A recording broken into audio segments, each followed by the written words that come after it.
Շնորհակալ եմ շատ Ֆրանսիայի Հանրապետության մեծարգո նախագահ պարոն Էմանուել Մակրոն, Հայաստանի Հանրապետության մեծարգո նախագահ, հարգելի գործընկերներ, ուրախ եմ այս առիթի համար եւ շնորհակալ եմ ձեր ներկայության համար։ Ես ուզում եմ ձեզ ներկայացնել, թե ինչ է տեղի ունեցել Հայաստանի Հանրապետության հետ վերջին տարիների ընթացքում, եթե կարող ենք ասել, Երևանյան երկխոսություն համաժողովի գոյության ընթացքում։ Տեղի է ունեցել շատ կարևոր եւ էական մի բան, որը կարող է նույնիսկ անհավանական թվալ։ Հայաստանի Հանրապետության աշխարհագրական դիրքը փոխվել է։ Մենք հիմա ունենք բոլորովին այլ աշխարհագրական դիրք, քան ունեցել ենք ընդամենը մի քանի տարի առաջ։ Ընդ որում ես ուզում եմ ասել, որ հասկանալիորեն Հայաստանի Հանրապետությունը այն նույն տեղում է, որտեղ եւ եղել է նախկինում։ Հենց սրանում է ամբողջ իմաստը եւ նրբությունը, որ գտնվելով միևնույն տեղում, մենք հիմա ունենք բոլորովին ուրիշ աշխարհագրական դիրք, քան ունեցել ենք նախկինում։ Բայց որպեսզի այսօրվա աշխարհագրական դիրքը ես ճշգրիտ ձեզ նկարագրեմ, ուզում եմ խոսել, թե նախկինում ինչպիսին էր միջին վիճակագրական ընկալումը աշխարհագրական դիրքի մասին, որը իդեպ տարածված էր թե մեզանում, թե մեր մասին արտերկրյա պատկերացումների մեջ։ Նախկինում արձանագրվում էր, որ Հայաստանի Հանրապետությունը ունի շատ բարդ եւ խնդրահարույց աշխարհագրական դիրք, որովհետեւ գտնվում է խնդրահարույց տարածաշրջանում, ունենալով խնդրահարույց հարևանություն եւ հետեւաբար այդ հարևանությունից բխող գոյաբանական ռիսկեր։ Եվ թերևս այս ընկալումներ, որը իմիջիայլոց, որի ծագումնաբանության մասին դեռ պետք է խոսել եւ մտածել, այս ընկալումներ, որ առաջնորդում էր մեր պետությունը, մեր գիտակցությունը, մեր բոլոր գործողությունները, որոշումները, ընկալումները մեր եւ աշխարհի մասին։ Այսօր եւ ես կարող եմ դա արձանագրել, տեղի է ունեցել իրապես պատմական մի իրադարձություն։ Այն իմաստով, որ հիմա Հայաստանի Հանրապետության աշխարհագրական դիրքի կարճ նկարագրությունը այն չէ, որ Հայաստանի Հանրապետությունը գտնվում է խնդրահարույց տարածաշրջանի խնդրահարույց միջավայրում։ Այլ Հայաստանի Հանրապետության աշխարհագրական դիրքի նկարագրությունն այն է, որ Հայաստանի Հանրապետությունը, ինչպես կարող է երևալ այս քարտեզից, Հայաստանի Հանրապետությունով է անցնում արևելքը արևմուտքին եւ հակառակ ուղղությամբ կապող ամենակարճ ճանապարհը։ Եվ այս ընկալումը իր հետ բերում է բոլորովին նոր նկար եւ նոր պատկեր Հայաստանի Հանրապետության նրա վիճակի եւ նրա պոտենցիալի։ Եվ այսօր Հայաստանի Հանրապետության կառավարության խնդիրն է հենց այս դիտանկյունից մոտենալ հարցերին եւ հենց այս դիտանկյան վրա կառուցել Հայաստանի Հանրապետության ռազմավարությունները։ Այդ ռազմավարությունները նկարագրելու համար է, որ մենք որդեգրել ենք եւ իրականացնում ենք երկու իրարից բխով եւ փոխկապակցված նախագծեր։ Դրանցից առաջինը, որ ես առիթ եմ ունեցել ներկայացնել, խաղաղության խաչմերուկ նախագիծն է, եւ երկրորդը, որի մասին համոզված եմ գիտեք, TRIP նախագիծն է, Թրամփի ուղի հանուն միջազգային խաղաղության եւ բարեկեցության։ Թրամփի ուղի միջազգային հանուն միջազգային խաղաղության եւ բարեկեցության նախագիծը առաջին հերթին մեր ընկալումներով երկաթուղային կապի վերականգնում է արևելքի եւ արևմուտքի միջև եւ իհարկե երբ խոսք է գնում երկաթուղու մասին, երկաթուղին առաջին հերթին ինքը որոշակի պայմաններ է ենթադրում, այդ թվում աշխարհագրական, ռելիեֆային եւ ակնհայտ է, որ մենք ունենք այս փուլում հիմնական մի ուղի եւ դա Հայաստանի հարավով անցնող այս երթուղին է, որով մենք պատկերացնում ենք արևելքը արևմուտքի հետ կապելու գործընթացը եւ այդպես շարունակ, բայց երկաթուղին TRIP նախագծի միակ ուղղությունը չէ, ուզում եմ ընդգծել, որ տրիպ նախագծի շրջանակներում եւ նաեւ խաղաղության խաչմերուկ նախագծի շրջանակներում ենթադրվում են էլեկտրահաղորդման գծեր, ենթադրվում են խողովակաշարեր, նավթատար խողովակաշարեր, գազատար խողովակաշարեր, որոնք արդեն ամենևին պարտադիր չի, որ անցնեն իմ նշած երթուղով Հայաստանի Հանրապետության ամբողջ տարածքով կապված ինժեներական, տեխնիկական բազմաթիվ նրբությունների հետ այդ բոլոր նախագծերը կարող են իրականացվել։ Եվ հիմա մենք կենտրոնացած ենք հենց այս խնդրի վրա, որպեսզի իրականացնենք այս պոտենցիալը, որը թաքնված է հենց մի նախադասության մեջ։ Ընդհանրապես շատ է խոսվում երկրների ներդրումային հետաքրքրության մասին, բայց այս վերջին շրջանի քննարկումների արդյունքում ես արձանագրել եմ, որ Հայաստանի Հանրապետությունը արդեն իսկ գտնվում է մի աշխարհագրական դիրքում եւ իհարկե այդ ամենը Հայաստանի եւ Ադրբեջանի միջև Միացյալ Նահանգների նախագահ Դոնալդ Տրամփի եւ Ֆրանսիայի նախագահ Էմանուել Մակրոնի աջակցությամբ հաստատված խաղաղության պայմաններում, երբ որ Հայաստանի ներդրումային միջավայրը եւ Հայաստանի ներդրումային կարգավիճակը էականորեն փոխվում է։ Եվ այդ կարգավիճակը փոխվում է հետեւյալով։ Եվ կարծում եմ, որ սա մի արտահայտություն է, մի նախադասություն է, որը կարող է դառնալ Հայաստանի Հանրապետության ներդրումային բրենդը, եւ այդ նախադասությունը հետեւյալն է. ամենակարճ ճանապարհը արևելքի եւ արևմուտքի միջև, որովհետեւ հիմա ժամանակակից աշխարհում խնդիրը, ինչպես գիտեք, ոչ միայն ապրանքների, ծառայությունների հոսքի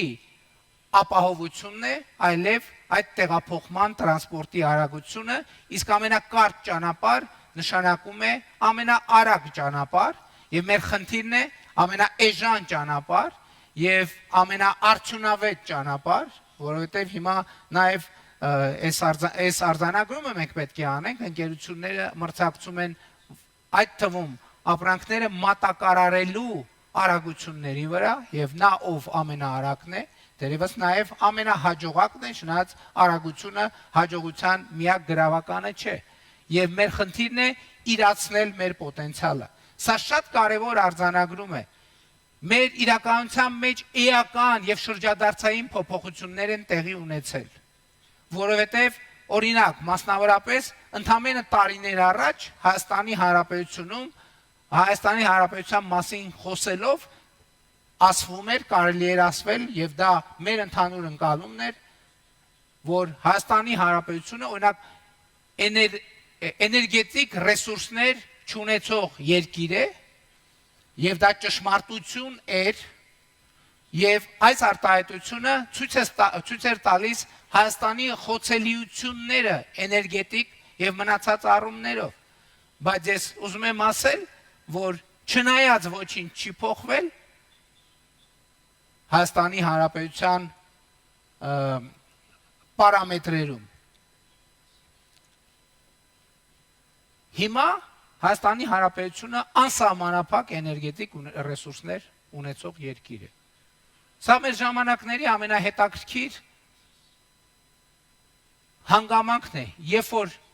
կարող է երկիրը լինել նույն աշխարհագրական կոորդինատների ներքո,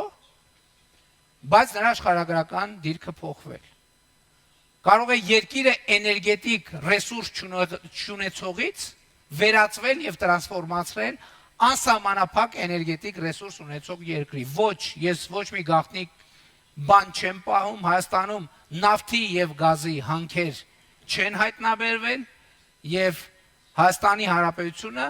ինչպես բազմաթիվ այլ երկրներ, անսահմանափակ էներգետիկ պոտենցիալ ունեն արևային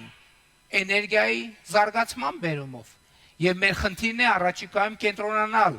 այս խնդրի վրա Հայաստանի Հանրապետության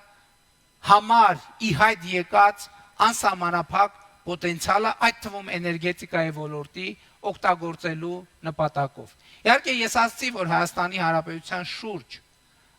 շատ մեծ ընդհանրապես ոչ մի աշխարհագրական եւ ռեսուրսային փոփոխություն տեղի չի ունեցել, բայց մի բան իհարկե էականորեն փոխվել է, որ այսօր Հայաստանի Հանրապետությունը ապրում է խաղաղության պայմաններում եւ Հայաստանի եւ Ադրբեջանի միջև խաղաղություն է հաստատված։ Եվ սա է շրջադարձային կետը, որովհետեւ ինչու նախկինում մենք չենք նկատում, որ մենք ունենք հոյակապ աշխարհագրական դիրք։ Խաղաղության բացակայությունը կամ կոնֆլիկտն է, որ մեր տեսադաշտը փակում էր եւ մենք չենք կարող նկատել այն, ինչ որ ակնհայտորեն դրված է մեր աչքի առաջ։ Եվ ուզում եմ սա ընդգծելով կրկին իմ գնահատանքի խոսքերը ասել Ֆրանսիայի Հանրապետության նախագահ Էմանուել Մակրոնի, ում դերակատարումը այսօր հաստատված խաղաղության մեջ առանցքային է, որովհետև այն ճարտարապետությունը, որի ներկայության մասին մենք խոսում ենք այսօր, ի վերջո արձանագրվել է 2022 թվականի հոկտեմբերի 6-ին Պրահայում նախագահ Մակրոնի եւ Եվրամիության խորհրդի նախագահ Շարլ Միշելի նախաձեռնած քառակողմ հանդիպման արդյունքներով, երբ Հայաստանը եւ Ադրբեջանը միմյանց տարածքային ամբողջականությունը ըստ էության ճանաչել են Ալմաթայի հռչակագրի հիման վրա, փոխադարձաբար ճանաչելով միմյանց տարածքային ամբողջականությունը եւ ինքնիշխանությունը եւ համաձայնվելով, որ Ալմաթայի հռչակագիրը կդրվի երկու երկրների սահմանազատման հիմքում։ Սա շրջադարձային կետ է եւ այս շրջադարձային կետում նախագահ Մակրոնի անձնական ներդրումը դժվար է պարզապես գերագնահատել։ Եվ հարգելի ներկաներ, հարգելի գործընկերներ, իմ եզրակացությունը այս ամեն ինչից, կոնկրետ Հայաստանի Հանրապետության օրինակով հետևյալն է,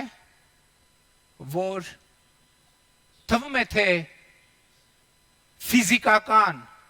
կամ տեսանելի կամ աչքի առաջ գտնվող կամ կոնկրետ պարամետրեր ունեցող հանգամանքների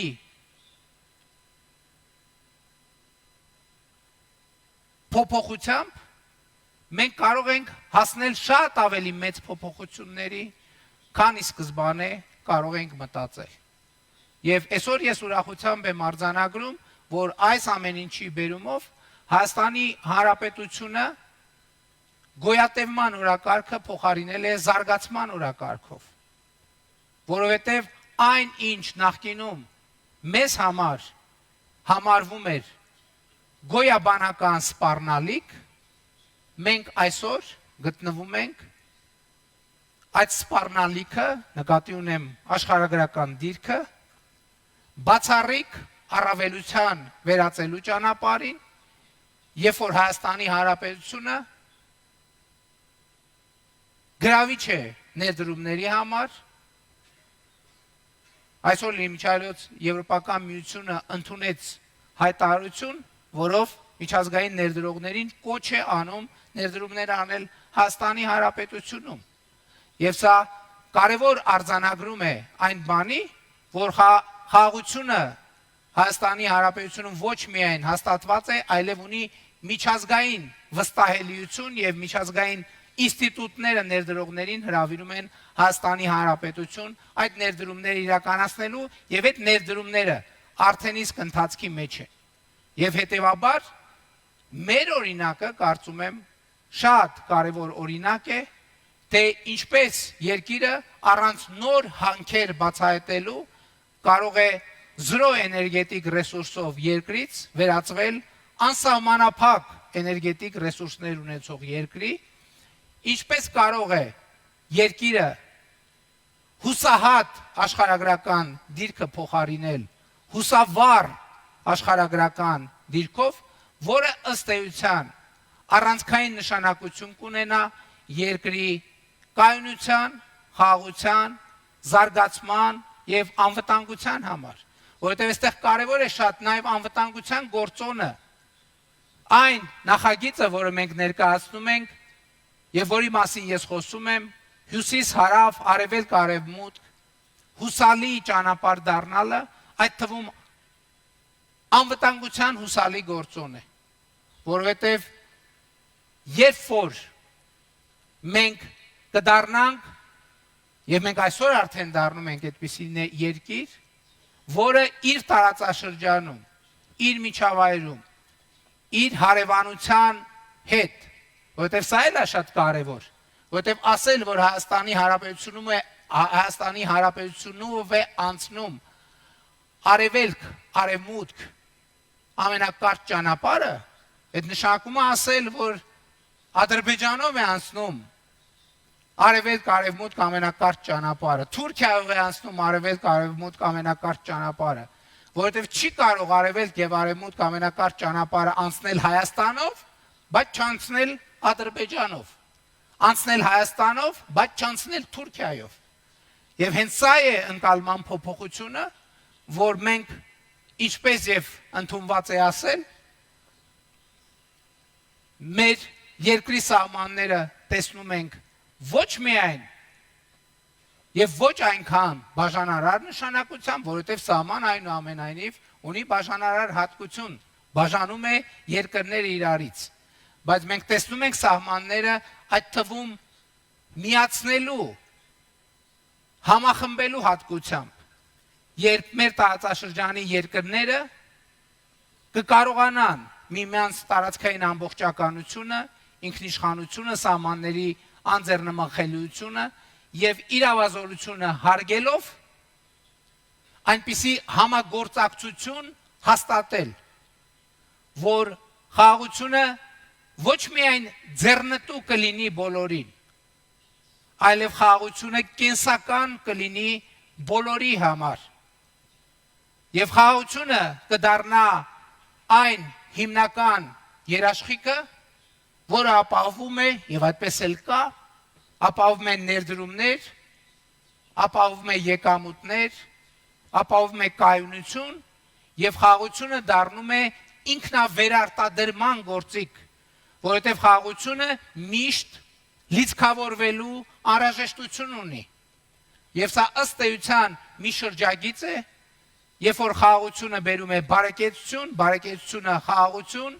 խաղաղությունը ավելի մեծ բարեկեցություն, ավելի մեծ բարեկեցությունը ավելի մեծ խաղաղություն, ավելի հուսալի խաղաղություն, եւ ես ուրախ եմ արձանագրել, որ մենք գնում ենք այդ ճանապարհով։